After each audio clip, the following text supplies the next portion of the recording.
İslamda bir vacibi hicab həddi vardır. Əllər açıq qala bilər biləyə qədər və üz hissəsi də orada dəstəmazda yuyulan hissə ki var, orada açıq qala bilər. Ondan başqası örtülməlidir. İslami hicab bundan ibarətdir. İndi bir nəfər bunu geniş manto geyməklə eləyir. Yəni əlləri açıq qalır, bir də üzü açıq qalır. Geniş manto geyinir, bu İslami hicabdır. Amma kamil hicab bizim müctəhidlərimizdə fətvalarda, yəni risale əməllərində deyiblər ki, çadıradır. Bu vacib kimi demirlər, kamil bir hicabdır. Yəni çadıra elə bir şeydir ki, artıq naməhrəmin diqqətini cəlb etmir. Məxsusən əgər qara çadır olarsa. Bu vacib deyil. Vacib olanı mən qeyd elədim.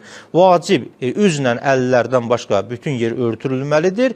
Amma elə örtülməlidir ki, naməhrəmin diqqətini cəlb eləməsin. Amma indi bir nəfər bundan əlavə gəlib niqab geyinir. Tək gözləri açıq qalır və yaxud da bəziləri əlcək də gedir. Bu vacibdir, xeyr vacib deyil. Amma bir nəfər bunu da eləyirsə, biz onu da məzəmmət eləyə bilmərik. İndi bir nəfər istəyir o həddədə riayət eləsin. Vacib deyil, amma eləyirsə, artıq onun şəxsi bir işidir.